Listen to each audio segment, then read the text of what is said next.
All right, so for us to get our beat sounding right, that is for us to mix it or and add effects to our sound. So we just link it to the mixer. We simply select everything here by double clicking here, or you can just hold your control and shift key and select the sounds.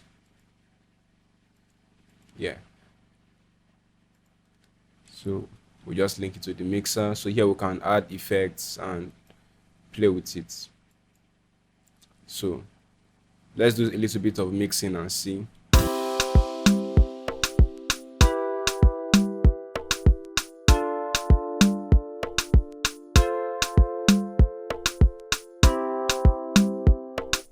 All right. So we have the drums here. Sorry about that. My mixer was out of focus. So let me arrange my screen so you can get much better view.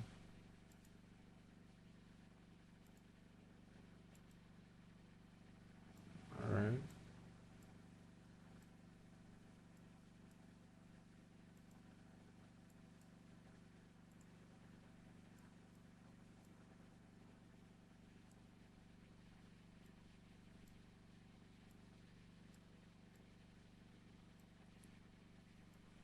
All right. So this is our playlist and our mixer all lined up in the screen. So for our drum sound, of course, it's always best to separate it, but for this sake of this, I don't want it to be too long.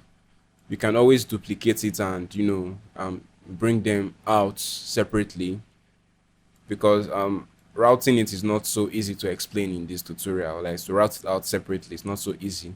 So what you can just do is you just clone this, then select the sounds, the kick, the snare individually. But to save time, you can just add a simple EQ on the drum track.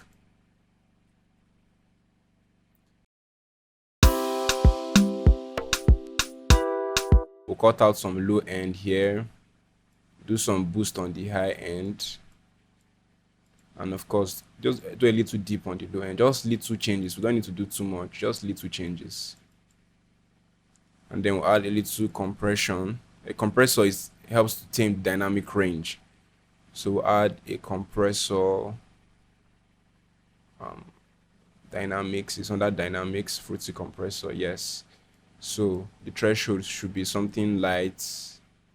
We need, let's say, about 10 milliseconds for attack time. The ratio should be, let's say, around 3 milliseconds, and the release should be slow. So let's listen to just right click it would solo the drum. So let's listen. If you notice, like as if we lost more of the bars in the drums. So it's not because of the EQ, but because of the compressor. So make the compressor easier by taking it, let's say, to around, let's say, minus 4.6 dB. Let's listen now and see.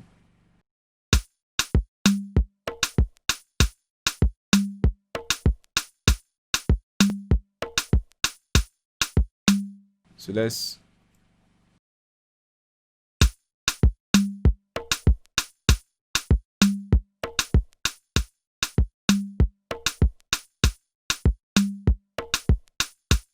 So, we've lost some loudness of the drum, so you can restore that by clicking this gain here and increasing it a little to make up. It's called gain or make up gain to compensate for the loudness you lost while applying compressor.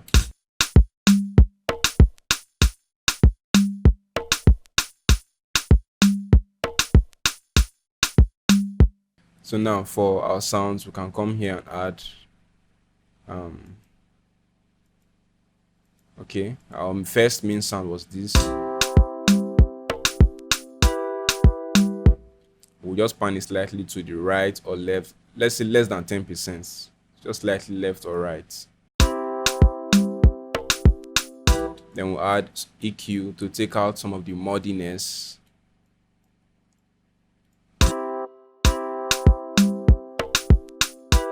And then we boost the high end to make it sound shiny. Then of course some reverb to give it some life. We'll make this, we'll cut some low end. Let me take this, let me declutter my screen so I can be more focused. Yes, so We don't want the low frequency in the sound to reverberate so that it will not cause muddiness. So increase the size, we increase the decay, because this instrument has sustain, so we increase the decay. If it was a short melody, we may not need to decay it, or so take out the bars, and then we increase. Let's leave the wetness as it is, then hear how it sounds first before we do any more changes. Let's increase the reverb.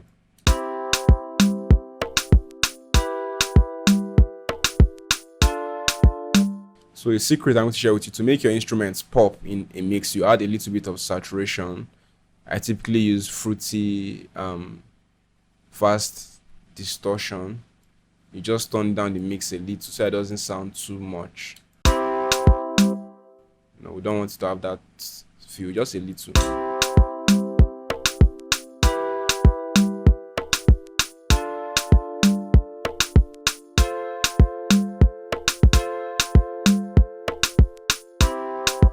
So come and add the next most recurring melody.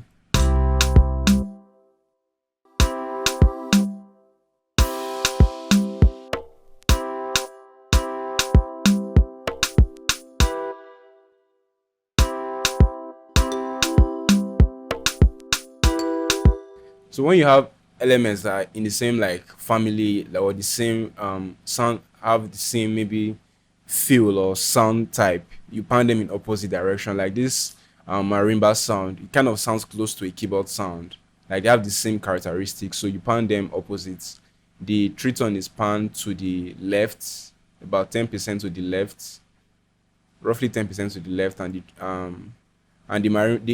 the keyboard is panned slightly 10% to the left, and the marimba will be panned just around the same region to the right. It can be a little bit more or a little bit less, but not enough to cause maybe unbalance. You know, when you pan it, you listen and check for balance. Make sure it's balanced. It doesn't sound way off to the left or to the right. It just sounds complementary. Adjust the volume a little, drop the gain a little. So yes, so add EQ, you EQ everything. Take out some low end, of course.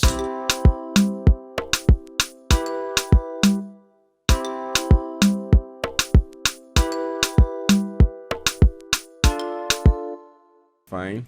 Then here, we didn't add reverb here because I felt the natural reverb from the sound was fine. When you have an instrument with natural reverb, if it sounds fine, you don't need to add any more reverb. And sometimes we need to even turn off the reverb from the main VST itself so that it doesn't mess up your mix. But I'm okay with the natural reverb that this sound is giving. So we're going to the next most recurring element.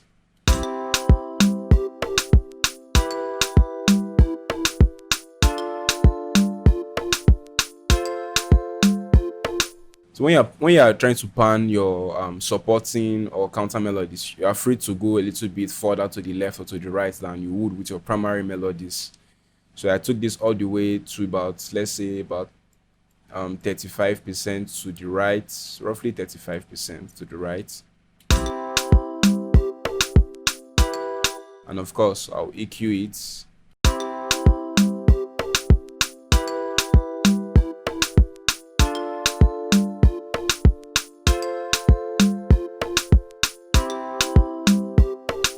And I'll add a little reverb. The reverb, there's some reverb there, but it doesn't sound as good as I want it to sound. So I'll add just a little. Of course, take out the low cuts. You can even boost the high cuts to have more shine in the reverb. Increase the size of the room, let the room sound big, and take out the bars of the reverb. So let's see how it sounds. Let's increase the decay and the wetness.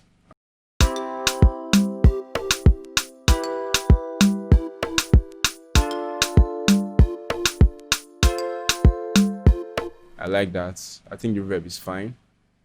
So next we add the next most recurring elements. So now you have this sound. That's down. That is the violin sound that is coming in and going out. So pan it opposite again. This is about 40% to the left. You see how you can hear it easily. But if I take it to the right, you see it will be lost in the mix. It sounds unbalanced. When I take it in opposite direction to the other counter melody, it sounds balanced.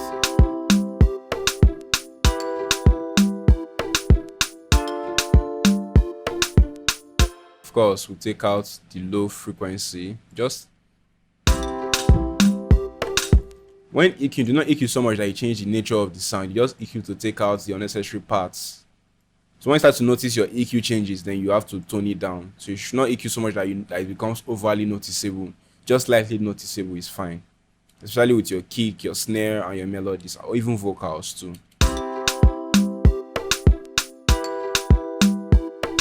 Remember, I said if I want to make elements pop in the mix, I add a little bit of saturation, fast distortion, turn down the mix, turn down the threshold, and we listen.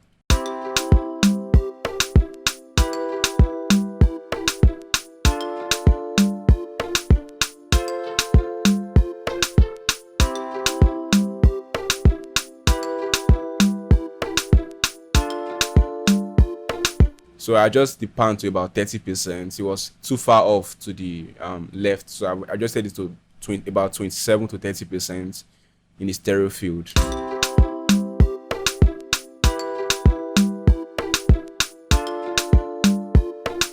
And I think I need to turn it down a little. It's a bit too loud.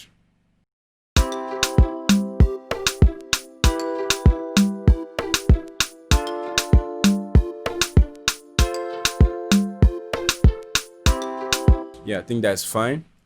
And then before we add, I like to mix my bass last. So look for any more sounds that is left. I think it's the pad that is left before we add our bass.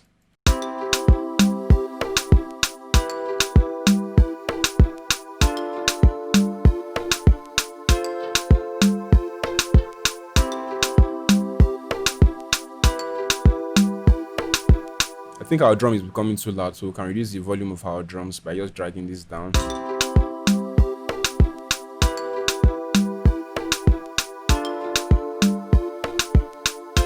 So I like to leave my pads in the middle so that it can be equally spread. Since I only have one pad, yeah, as I had maybe like two pads, I'll span them opposite directions, but still have just one pad, it will be in the middle.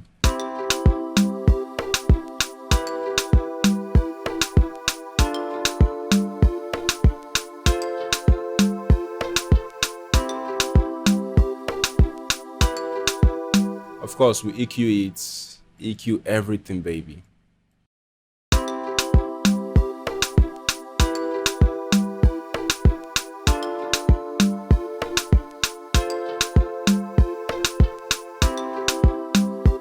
So now we can bring in our bass.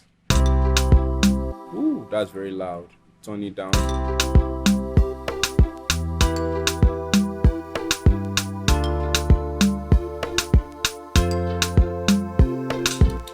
That's fine, but we just a little bit of EQ to take out some low end.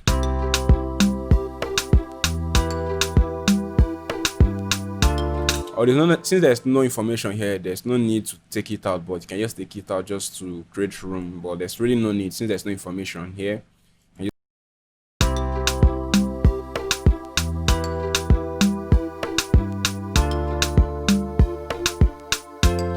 So let's come to our transitions, like our percussions and the likes.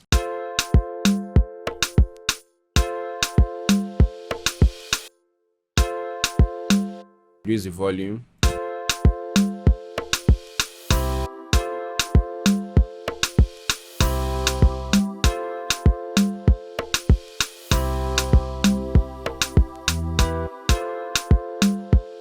Then we'll bring in our drum roll.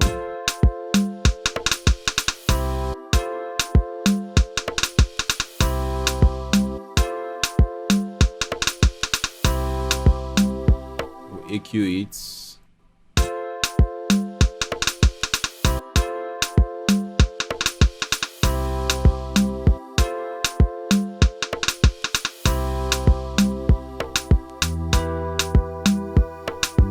I think there's some collision,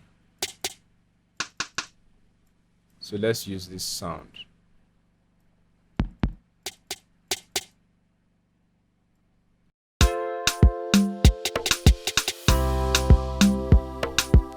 Now, sometimes when you do a drum run, it's the same sound used in the beats. There may be some collision, like it may sound too alike and it may sound rough. So I just picked out the snare. I've not used it. I don't think I've used that snare while making the drums. I just moved it there and it was that. I didn't need to replay any other type of pattern. Sometimes just replacing your sound elements can be all you need to make your drum rolls or even your beats entirely sound better.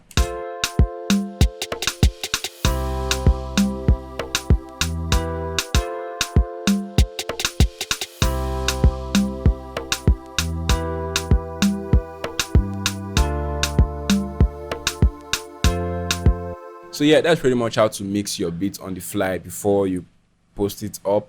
So this is not like an intensive mixing tutorial. I do have courses on that. You can check the description below my Udemy page. Also in the description if you're watching this on YouTube. But this is a course available on Skillshare and Udemy. But I have excerpts of this, like short versions of this on YouTube. So you can check the description. But you can also check for Udemy on my Udemy page for my mixing courses, very comprehensive course, how to mix beats, how to mix vocals, and yeah. So that's pretty much how to get your beats ready. So this beat like this is ready to send to artists, send to post it on YouTube, and like to sound very much professional. So I always like to mix my beats before I send it out or post it on social media or on YouTube. So it just makes it sound better and more professional. Yeah. So that's pretty much it.